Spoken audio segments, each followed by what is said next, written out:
अस्सलामुअलैकुम वरहमतुल्लाहि वबरकातुहू।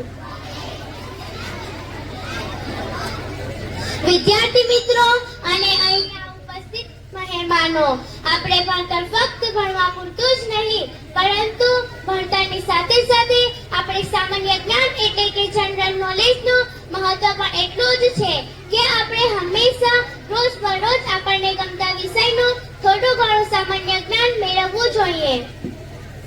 अस्सलामुअलैकुम वरहमतुल्लाहि वबरकातुहू। वालेकुम अस्सलाम वरहमतुल्लाहि वबरकातुहू। बहन फातिमा, આજે હું તમને જનરલ નોલેજ એટલે કે સામાન્ય જ્ઞાનના કેટલાક સવાલો પૂછવા માંગુ છું। શું તમે મને જવાબ આપશો? બહેન અસ્મા, કેમ નહીં? આપ મને પ્રશ્ન પૂછો, હું એના જવાબ આપવાનો ચોક્કસ પ્રયત્ન કરીશ। આપણા દેશની સુરક્ષા વ્યવસ્થા કેટલામાં ભાગમાં વહેંચાયેલી છે? આપણા દેશની સુરક્ષા વ્યવસ્થા 3 ભાગમાં વહેંચાયેલી છે। नंबर 1 जमीन सेना मतलब के आर्मी, नंबर 2 हवाई सेना मतलब के एयरफोर्स, नंबर 3 नौकादल सेना मतलब के नेवी। સમગ્ર વિશ્વમાં કુલ 7 અજાયબી છે। આ 7 અજાયબીની જાહેરાત કેવી રીતે કરવામાં આવી હતી? પોર્ટુગલ દેશની રાજધાનીમાં આયોજિત સમારોહમાં 7 તારીખ 7મો મહિનો અને 2007 ના રોજ સાંજના 7 વાગ્યે અને 7 મિનિટે કરવામાં આવી હતી। આ 7 અજાયબીની જાહેરાતમાં તાજમહેલનો પણ સમાવેશ થાય છે, જે આગ્રામાં આવેલો છે। આપણા ગુજરાત રાજ્ય વિશે જણાવશો? ગુજરાત રાજ્યની સ્થાપના 1 મે 1960 ના રોજ કરવામાં આવી હતી। ગુજરાત રાજ્યમાં અત્યારે કુલ 33 જિલ્લાઓ આવેલા છે।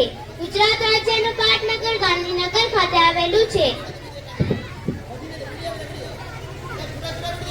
ભારત દેશનો સર્વોચ્ચ પુરસ્કાર કયો છે અને તે કોને અને ક્યારે આપવામાં આવે છે? ભારત દેશનો સર્વોચ્ચ પુરસ્કાર ભારત રત્ન છે।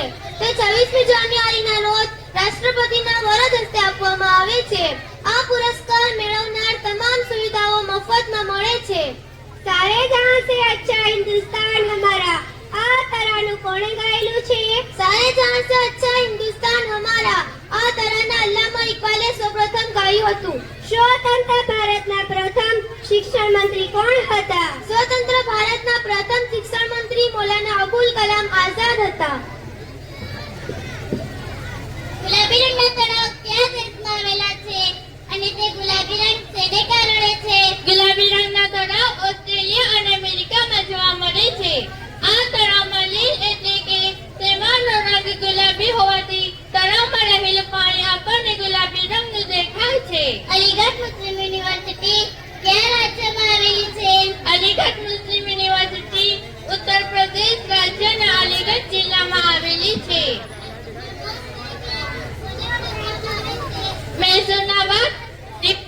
મહેસુનાબાદ તરીકે ટીપુ સુલતાનને ઓળખવામાં આવે છે। તેમનો એક શેર આજે પણ જાણીતો છે। બકરીની જેમ 1000 દિવસની જિંદગી કરતા સિંહની જેમ 1 દિવસની જિંદગી બહેતર છે। તેઓની પાસે 7 કિલો 400 ગ્રામ ભારે વજનની તલવાર હતી। તેઓ અંગ્રેજો સાથે ઘણા યુદ્ધ જીત્યા અને અંતે શહીદ થયા।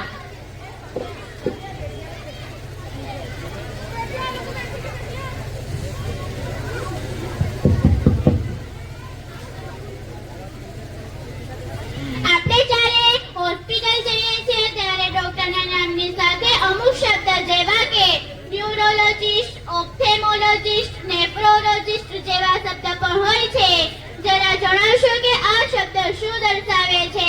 હા, ચોક્કસ। જે મગજના અને કરોડરજ્જુના રોગોનું નિદાન કરતા હોય તેને ન્યુરોલોજિસ્ટ કહેવાય।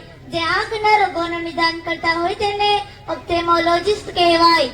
જે કિડનીના રોગોનું નિદાન કરતા હોય તેને નેફ્રોલોજિસ્ટ કહેવાય। આપણા દેશમાં હાઈકોર્ટની સંખ્યા કેટલી છે?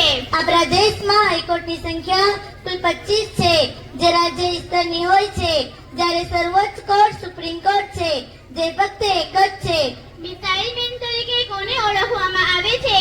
આપણા દેશના ભૂતપૂર્વ રાષ્ટ્રપતિ ડોક્ટર એપીજે અબ્દુલ કલામને મિસાઇલ મેનના નામથી ઓળખવામાં આવે છે। અસ્સલામુ અલૈકુમ।